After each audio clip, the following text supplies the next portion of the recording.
à tous, bienvenue, on est ensemble et en direct jusqu'à minuit. François Bayrou veut y croire, il promet, je cite, de se battre comme un chien pour convaincre les socialistes, notamment de lui accorder la confiance le 8 septembre prochain. S'il échoue, il y a trois options, une dissolution, un nouveau Premier ministre ou même la démission d'Emmanuel Macron. C'est la petite musique qui monte ces dernières heures. Ce soir, j'ai le plaisir d'être accompagné par Yves Tréhard. Bonsoir Yves. Bonsoir Julie. Par Rokhaya Diallo. Bonsoir Rokhaya, je suis très heureuse de vous retrouver sur ce plateau. On est avec Bruno Jeudi, bronzé, reposé. Profitez-en parce que ça ne va pas durer. À la fin de la semaine, vous aurez une autre mine, je pense, Bruno. Et Edwige Chevrillon pour l'économie. Bonjour Edwige. Tout de suite, c'est le journal et il est présenté comme tous les soirs par Samy Saxi. Bonsoir Samy. Bonsoir Julie, bonsoir à tous. Et à la une de l'actualité, vous l'avez dit, François Bayrou qui a désormais 13 jours pour tenter de convaincre sur le vote de confiance. François Bayrou qui, dans un entretien à nos confrères de l'Express, a déclaré la phrase suivante concernant son plan d'économie budgétaire. « Je me battrai comme un chien ». Ce sont ses mots. Un peu plus tôt, il a réaffirmé que les plus hauts revenus et ceux qui optimisent leur fiscalité se verraient demander un effort spécifique. On l'écoute. Lorsque vos moyens sont plus importants, votre contribution au redressement des finances publiques doit l'être aussi. C'est pourquoi un effort spécifique sera demandé aux plus hauts revenus, à ceux qui optimisent leur fiscalité en particulier, et les niches fiscales qui profitent d'abord aux ménages aisés et aux grandes entreprises seront supprimées chaque fois qu'elles seront constatées comme injustes et inutiles.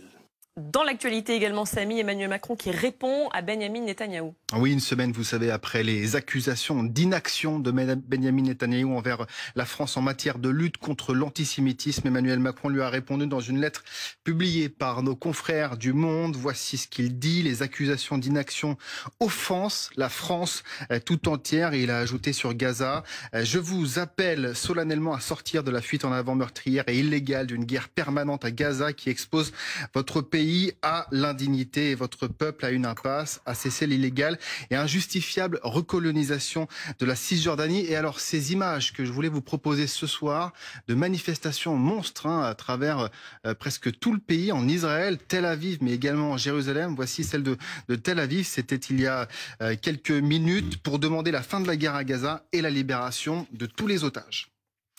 Ces autres images impressionnantes à présent, cette houle cyclonique qui déferle en ce moment même sur la façade atlantique avec des vagues de près de 5 mètres de haut, un phénomène climatique causé par l'ouragan Erin. Mais même si ces images sont splendides, eh bien prudence quand même, parce que le drapeau rouge a été hissé à Biarritz notamment, où la plage et la promenade sont interdites. Et on termine par une bonne nouvelle qui nous vient des States. Très bonne nouvelle. Bien sûr, des States, carrément, des States. Oui, la superstar américaine Taylor Swift qui annonce son mariage avec Travis Kelce, ce joueur phare de football américain, annonce faite sur Instagram. Ils ont publié, regardez, les magnifiques photos sur leur compte, avec notamment cette très jolie bague avec ce très gros caillou qui sans doute coûte très cher, on imagine également. Et Donald Trump, l'ennemi juré de Taylor Swift qui avait soutenu la candidate démocrate à la présidentielle, eh bien Donald Trump les a quand même félicités. On l'écoute. Je lui souhaite bien du courage. Non, je pense que c'est un bon joueur. Je pense que c'est un type super. Je pense qu'elle est une fantastique personne et je leur souhaite bonne chance. Il souhaite quand même bon courage à son futur mari. Bien du courage, mais bonne chance quand même. Voilà, bon, écoutez, merci beaucoup. C'est tout son bonheur. Samy, quelles options si François Bayrou échoue? Jordan Bardella propose deux options ce soir, la dissolution ou la démission d'Emmanuel Macron. Vous l'entendrez dans un instant. En attendant, si vous avez des questions, vous allez voir ce petit QR code qui va apparaître à la droite de votre écran. N'hésitez pas à le scanner et à vous poser directement vos questions à nos invités, à nos spécialistes autour de la table. On tentera d'y répondre. On se retrouve dans quelques minutes. À tout de suite.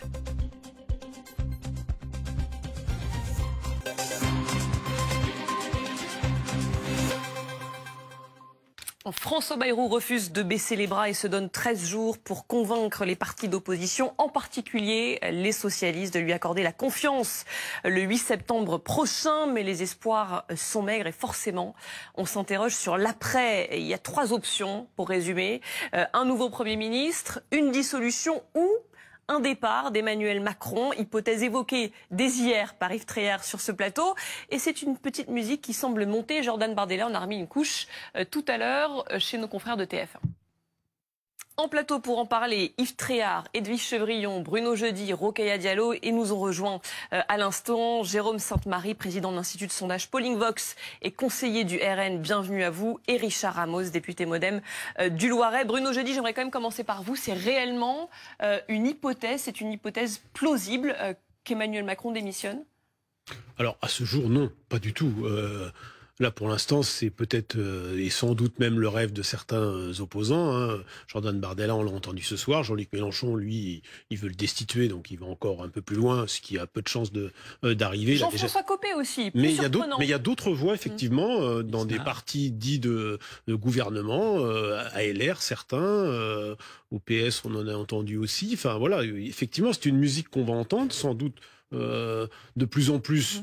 D'ici les 12 jours qui nous séparent de ce vote de confiance, et sans doute après, entre ceux qui vont réclamer la dissolution, ceux qui vont réclamer la démission, ceux qui vont réclamer la destitution, ils vont être très nombreux à mettre la pression sur Emmanuel Macron, parce que c'est vrai que là, François Bayrou va se battre pendant 12 jours comme un chien, pour reprendre ses mots. Allez, peut-être 10% de chance que ça fonctionne, donc très peu. Mais tous les opposants vont se tourner très très vite vers Emmanuel Macron et mettre une grosse pression sur Emmanuel Macron. N'oublions pas qu'on sort d'une dissolution et que la situation politique telle qu'elle est sortie des urnes de l'an passé aboutit un peu à cette situation extrêmement compliquée. Alors après, je pense qu'on va revenir sur l'opération Bayrou. Est-ce qu'elle a été bien préparée? On va y revenir évidemment, mais j'aimerais qu'on s'arrête un instant sur cette hypothèse de la démission d'Emmanuel Macron. Alors vous dites c'est absolument pas d'actualité. Pourtant, et on l'a vu passer cette phrase. Pour l'instant. Vous dites quand même pour l'instant. Oui, pour l'instant, parce que moi je pense que l'hypothèse la plus probable, c'est qu'il va chercher à renommer rapidement un Premier ministre. On en parlera aussi parce qu'il a intérêt de le faire rapidement. Mais son nouveau Premier ministre risque de se retrouver dans la même situation, peu ou prou, que celle qu'a dû subir François Bayrou. J'en parle au passé, mais qu'il subit pour l'instant, et qu'avait connu Michel Barnier l'année dernière, pas à la même époque, parce qu'il n'était pas encore Premier ministre, mais pas loin. Il y a Jean-Luc Mélenchon, et c'est un peu son leitmotiv, d'appeler à la démission d'Emmanuel Macron. Mais il y a, et c'est ce que je disais, Jean-François Copé, ancien patron de l'UMP, qui dit la chose suivante. Il appelle le chef de l'État à s'adresser aux Français, à annoncer son départ dans 6 mois, au lendemain des élections municipales. C'est pas rien, c'est pas anodin quand même que Jean-François Copé lui-même se prononce sur cette hypothèse d'une démission. Non, mais il n'y a pas que des politiques qui envisagent cette hypothèse. Il y a aussi, d'une certaine façon, BFM TV. J'ai lu tout à l'heure le sondage qui a été réalisé par l'Institut ELAB pour votre antenne. Un sondage très intéressant dans lequel l'hypothèse, en cas de blocage, en cas de non-vote de la confiance, l'hypothèse de la démission du président de la République est testée auprès des Français. 67% des Français sont contre. Alors c'est très intéressant. Croyez-en le sondeur ou l'ancien sondeur qui vous parle. Quand les questions commencent à être posées dans un sondage, ça signifie qu'elles existent dans le débat public. Et vous voyez, en 2018, lorsque les gilets jaunes dans les rues ou sur les ronds-points criaient Macron démission, ce n'était pas repris. Je pense qu'il n'y a pas eu de sondage là-dessus. C'était pas commenté. C'était un point de vue anti-système, un mouvement d'humeur. Mais là, aujourd'hui, c'est radicalement différent parce qu'il y a effectivement une situation objective de blocage, pas depuis 2 jours, depuis au moins 2024 et depuis la dissolution ratée de 2024. Et il faut qu'il démissionne, Emmanuel Macron? Oh non, c'est pas. Moi, là, je vous parle uniquement en analyste. C'est absolument pas. Mais vous êtes aussi conseiller du Rassemblement national. Non, mais il s'agit d'être républicain. Personne ne peut demander la destitution. Vous voyez ce que je veux dire? Les institutions existent, elles sont en place, mais de fait, le simple fait que voir que ce sujet est débattu à l'instant et que par ailleurs des sondages sont faits par BLAB ou par d'autres instituts, je crois, montre bien que ça redevient quelque chose de concevable face à l'impasse dans laquelle Emmanuel Macron lui-même nous a placés. En l'occurrence, si on sonde les Français aussi, c'est parce qu'il y a ces réactions politiques, Jean-Luc Mélenchon, Jean-François Copé et d'autres. Edwige Chevrillon. Non, mais c'est parce qu'il y a un besoin de clarification. Le Premier ministre l'a même dit lors de son intervention, on l'a dit, besoin de clarifier les choses, clarifier la situation politique. Michel Barnier l'avait dit en son temps, François Bayrou l'a dit là. Donc c'est assez logique de se poser la question, même si les institutions restent quand même très solides, les institutions de la Ve République. Donc la clarification, il faut qu'elle aille jusqu'au bout. Il faut peut-être une recomposition de l'Assemblée nationale. Mais à mon avis, à supposer qu'il y ait une dissolution, on va se retrouver dans la même situation. Donc on n'aura toujours pas la clarification de la situation politique. Or, c'est ça dont la France a besoin. Sur la démission, pardonnez-moi, Emmanuel Macron s'est exprimé à nos confrères du JD News. C'est sorti aujourd'hui, mais on n'a pas la date. Donc, il se peut que cette interview ait eu lieu, et c'est même fort probable, avant cette annonce du vote de confiance par François Bayrou. Mais voilà ce que dit quand même Emmanuel Macron. Présider, c'est faire ce pourquoi on a été élu et surtout ce que l'on croit juste pour le pays. Voilà ce à quoi je m'attelle depuis le premier jour. Et ce que je ferai jusqu'au dernier quart d'heure. Richard Ramos, c'est assez clair. Vous y croyez, vous, à une possible démission un jour d'Emmanuel Macron ou c'est à rayer complètement la liste? Pour moi, pas du tout. Pour plusieurs raisons. Cette décision, elle lui appartient. Donc finalement, on s'est dit ce soir, il faut que je me mette dans la tête du président de la République. Le président de la République, il pense que François Hollande n'a pas été un bon président parce qu'il n'a pas été capable de se représenter. Il va pas être plus mauvais en partant avant. Et donc, je vois absolument pas le président de la République, dans sa psyché, vouloir partir avant. Je vois absolument pas ça. Et ensuite, si on change de président, ça veut dire que pour avoir la possibilité de gouverner le pays, il faudra que ce président, nouveau président, ait une majorité à l'Assemblée nationale. Et vous appuyez sur les sondages. Mais si on s'appuie sur les sondages, il y aura toujours une tripartition à l'Assemblée nationale. C'est-à-dire que si on met un nouveau président, on ne change pas la donne politique. Et donc, c'est pour le coup par l'Assemblée qu'il faudra retrouver, pour celui qui dirigerait la France ou celle qui dirigerait la France, je dirais, une manœuvre politique. Je dirais au sens d'avoir une majorité politique. Et donc, le changement, je dirais, du président, etc. Et je trouve que c'est assez grave d'ailleurs. Jean-Luc Mélenchon, il l'a dit dans ses universités, on est les spécialistes du bordel et de l'organisation du bordel. Donc il veut le bordel. Oui, il veut le bordel, il assume, il dit comme ça, je mets la tête du président sur la pique, comme à la Révolution, la claque, et tu t'en vas. Ce qui est plus surprenant, notamment au Rassemblement national, qui a été pendant longtemps à l'Assemblée nationale la fameuse théorie de la cravate. Là, on voit que ça a sorti les petits chevaux pour aller à la présidentielle, et c'est la théorie de la cravache. Et donc ça aussi, c'est nouveau. C'est-à-dire que des gens qui respectaient les institutions, moi j'ai même participé de temps en temps à dire du bien. Et donc aujourd'hui, la question n'est pas de savoir est-ce que ça règle le problème des Français. On est déjà dans la course aux petits chevaux de la présidentielle. Et c'est ça sur lequel moi je dis de toute façon ça ne réglera pas le problème. Et je répète, je pense que le président de la République, dans sa psyché, ne démissionnera pas. Il y a un fond de vérité, non Jérôme Sainte-Marie, nommer un nouveau président de la République ne réglerait pas le problème, en l'occurrence de la situation financière de la France. Sincèrement, j'en sais rien. Alors moi, je connais pas la psyché du président Macron. C'est pas mon souci. Ce que je sais simplement, c'est qu'on vit une crise politique devenue une crise parlementaire, qu'on n'arrive pas à voter un budget. Et qu'on voit pas très bien d'ailleurs quel budget pourra être voté en cas de vote de défiance. Et c'est pour ça qu'on parle de dissolution ou de toute solution de déblocage, que par ailleurs, la démission du président de la République n'est pas un tabou. Je rappelle que le fondateur de la Ve République, le général de Gaulle, a démissionné pour beaucoup moins que ça, si j'ose dire, en 1969. Et que là, par ailleurs, la situation, de ce point de vue-là, tout le monde est d'accord, je crois, avec François Bayrou, est extrêmement grave d'un point de vue financier. On n'est pas d'accord ni sur les causes, ni sur les remèdes, mais sur la situation dramatique des finances publiques, tout le monde est d'accord. Et le fait que...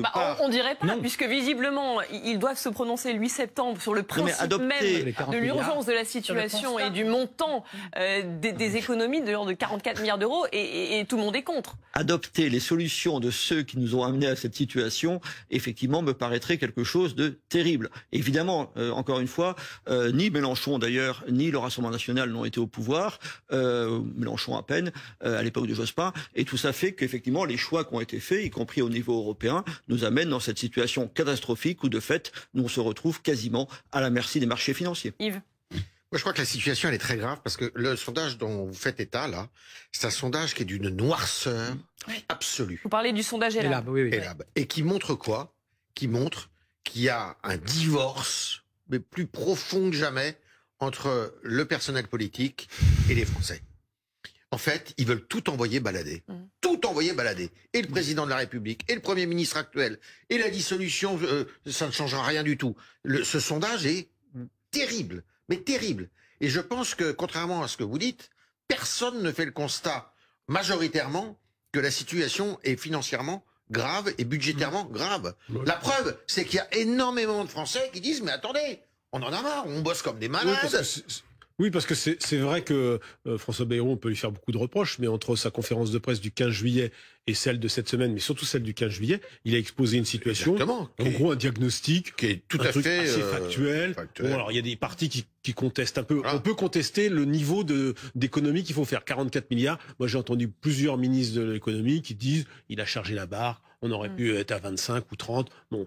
Mais de fait, la situation financière de la France est extrêmement grave. Et elle le sera encore plus quand on aura changé de Premier ministre. Et si on le remplace pas rapidement, on peut se retrouver sous la menace des marchés assez rapidement. Les agences de notation vont à nouveau noter la France. Et là, il faut savoir que nous sommes, alors on va pas trop rentrer dans les détails, Edwige connaît ça par cœur, AA négatif. Là, on est vraiment... Et la prochaine marche, c'est la relégation. C'est simple A, single disent les agences anglo-saxonnes. Et là, pour le coup, ça devient très, très préoccupant. Je vais terminer en le constat suivant. C'est que non, M. Ramos, le président de la République, il n'a pas le choix. Il pourrait ne jamais avoir le choix. Parce qu'il pourrait être forcé à la démission. Il pourrait être forcé. On est dans un pays, c'est ça qu'on a du mal à imaginer, on est dans un pays qui a un esprit insurrectionnel. Oui. Qui est un pays qui est tout à fait improbable, imprévisible, et qui peut pousser le président de la République en dernier ressort. Il peut être le fusible, justement. Mais par quel biais, pardon? Mais parce que le pays est complètement bloqué. Là, vous avez tout à fait raison, une nouvelle dissolution. Mais on retrouvera le même paysage politique, peut-être, pas sûr. Mais si on retrouve le même paysage politique, mais on va durer... Qu'est-ce qui va se passer? On va aller jusqu'à la présidentielle, comme ça? Gérald Darmanin, ce matin, dit qu'il ne faut pas écarter pour autant cette hypothèse. Alors, je reprends ce que disait Jérôme Sainte-Marie, qui disait, mais on est très loin de la conception gaullienne de notre Constitution. C'est terminé, ça. Imaginez qu'on peut avoir un geste gaullien du président de la République en disant, bon, bah, si c'est comme ça, je m'en vais. Je sais pas. Mais en revanche, il peut y avoir un tel désordre dans la rue. Il n'est pas à exclure, ce désordre. Vous dites que c'est la rue qui pousserait potentiellement Emmanuel Macron à démissionner. Dans un pays comme le nôtre, je vous rappelle quand même notre histoire de France, tout est possible. Oui, parce qu'on peut ne même pas avoir une cohabitation. C'est pas contradictoire avec ce que je disais. Hein. Oui. Je pense que dans la psyché du président, il ne le fera pas de lui-même, comme vous le disiez, comme l'aurait fait, etc. Parce qu'il ne fonctionne pas comme ça. Pourquoi François Bayrou a essayé de parler directement aux Français? Pour exactement ce que vous dites, Monsieur Tréhard. C'est que François Bayrou, qui est quand même un homme politique madré, il a compris que de toute façon, la solution, elle était lui qui est si faible dans les sondages face aux Français, c'était de retrouver un dialogue direct avec les Français. C'est pour ça qu'il a tenté de parler. Et c'est pour ça que demain, il essaiera de reparler et d'essayer de trouver, en disant, je l'espère, je n'ai pas d'infos particulières, demain en disant, à la gauche, vous m'avez donné 2 pistes, notamment le président Hollande avant-hier matin. On taxe les riches un peu plus, et puis les jours fériés, il faut les enlever. Et là, il va perdre la droite. Voilà. Et là, il va perdre. Mais la droite traditionnelle, vous avez vu M. Retailleau qui est dedans, il pourra pas voter la défiance. C'est pas possible. En tout cas, il y aura que certains qui peut-être veulent aller après avec le Rassemblement national. Je pense à M. Lisnard, je pense à M. Copé qui disent tout de suite démission du président. Ils sont pas députés. Non, mais c'est pour ça d'ailleurs qu'ils parlent autant. Et donc, je pense que on est dans un climat qui est un climat, je dirais, vous avez raison, un peu insurrectionnel. Pourquoi je ne crois pas à votre théorie, monsieur Tréhard? Parce que... C'est pas une théorie. Non, mais une possibilité, pardon, une hypothèse. C'est que Mélenchon, pour moi, a tué par avance ce qui va se passer dans la rue. Le débat citoyen, qui était un débat légitime, moi en circo, les gens, ils pensent que nous, on ne résoudra pas leurs problèmes. Ils pensent que nous, notamment qui avons été élus en 2017, on avait promis de faire de la politique autrement, on n'a pas fait de la politique autrement, donc ils nous sanctionnent. C'est la source du problème. Exactement. Le sondage, quand vous dites qu'il y a 70%, mais ça représente l'Assemblée nationale. 70%, ça veut dire que 30% des gens veulent que ce gouvernement reste, C'est à peu près les 30% qu'il y a à l'Assemblée nationale.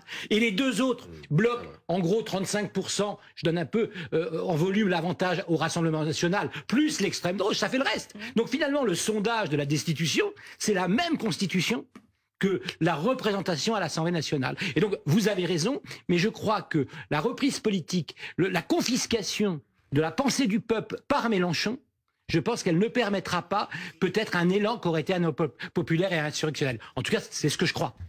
Enfin, moi, je veux bien revenir sur ce que vous disiez tout à l'heure sur le fait qu'il y ait une culture insurrectionnelle en France.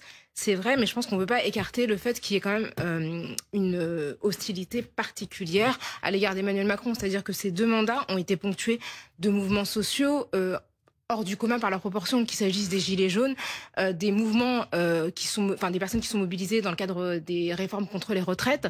Même si vous décrivez une forme de défiance par rapport à la politique, l'année dernière, pendant les législatives, il y a eu quand même une mobilisation exceptionnelle. C'est-à-dire que malgré le fait que les Français et Françaises aient été pris au dépourvu, que certains et certaines d'entre eux étaient absents, un nombre de procurations extrêmement important. Donc il y a quand même une foi dans la politique qui est présente, et je crois vraiment qu'il y a une incarnation du rejet qui est en la personne d'Emmanuel Macron.